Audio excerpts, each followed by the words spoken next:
Thank you, Chair. Good morning. My name's Sarah Vaughan, and I am an independent researcher, and these remarks reflect my own views. They're not made on behalf of any other institution. I've been asked to give you a brief overview. I will make 6 points, starting at the macro level and concluding with the more specific. Firstly, geopolitics. I see weakness and dependency. In my view, Ethiopia's sovereign decision-making power is weaker than at any time since the Derg regime, when the military government was strongly dependent on the patronage of the Soviet Union. The Horn region is more violent and more volatile than at any time since the 1980s, and the influence of foreign powers, particularly but not only the Gulf states, is stronger. This has exacerbated violence of civil wars in both Ethiopia and Sudan, and the toll on civilians. The Ethiopian Prime Minister's striking new saber rattling in relation to the country's need for access to the sea, inverted commas, last year directed towards Eritrea and this year arising from Ethiopia's controversial MOU with Somaliland, has contributed to destabilizing the region. In the last 6 months, Ethiopia has increasingly antagonized its neighbors with little evidence of gain of its national interest.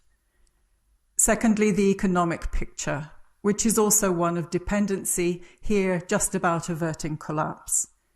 Ethiopia's revenues from taxes and exports continue to decline, with the latter artificially boosted by the export of minerals. Mining is increasingly important, and it comes with high levels of conflict risk. Proposed economic reforms, including devaluation, will, in my view, do little to address the deep dysfunctionality of the Ethiopian economy under current policy, but it will exacerbate the erosion of service delivery. The scope for leverage on the part of the IFIs or European partners should be carefully considered in a context of high levels of largesse, particularly from the Gulf states, but also including Chinese debt rescheduling. Thirdly, the domestic political level. Ongoing concentration and personalization of power in the person of the Prime Minister, who again shuffled his cabinet this week. This is an increasingly regular pattern, and on this occasion demonstrated just how far the pool of loyal political loyalists on which he's able to draw has shrunk, particularly amongst Tigrayan and Amhara politicians.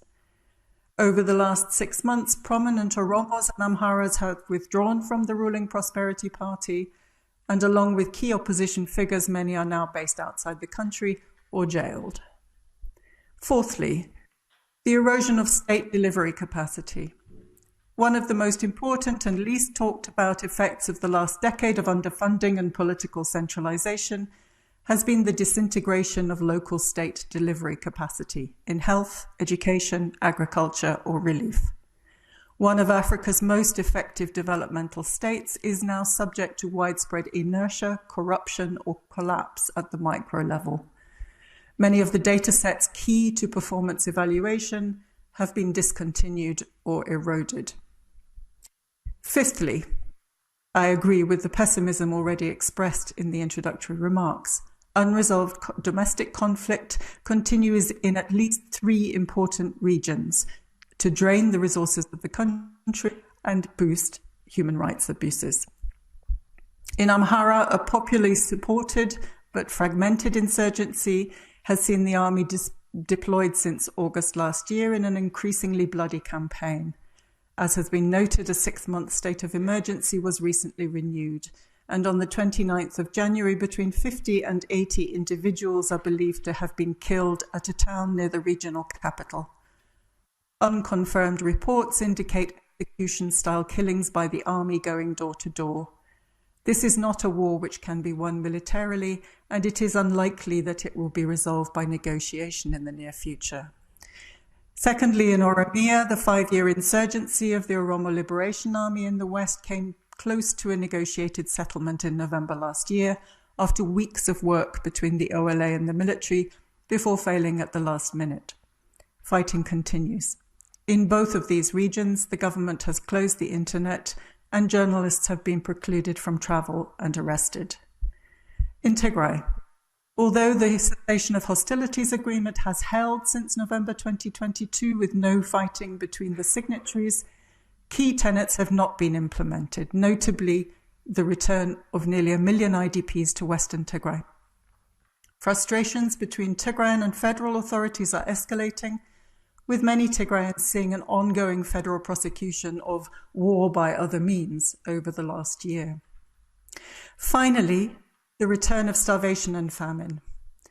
The failure of the 2023 harvest is precipitating widespread starvation in eastern Tigray, northern Amhara and Afar, at a time when international funding for humanitarian activities is low. In Tigray, last year's harvest saw only 37% of the production of a normal year. This comes on top of 3 years during which the war eroded the resources of the rural majority, caused by looting and destruction, by the withholding of salaries, by the closure of alternative livelihoods options, trade, migration, credit, small enterprises, and by the halting of safety net transfers, which supported 1 million Tigrayans before the war and which have not since resumed at this scale. The suspension of aid between March and November last year because of a national scandal of misappropriation was the final straw for many peasant farmers. In my estimation, many thousands have already died. The resumption of aid is welcome, but it will need to be massively scaled up if many tens of thousands more are to avoid the same fate. Allow me to conclude, Mr. Chairman, by commenting that since my first visit to rural Tigray in 1988, exactly 35 years ago at the end of the Derg period, I have never seen the rural economy in northern Ethiopia in such a desperate state as I did in November and December last year.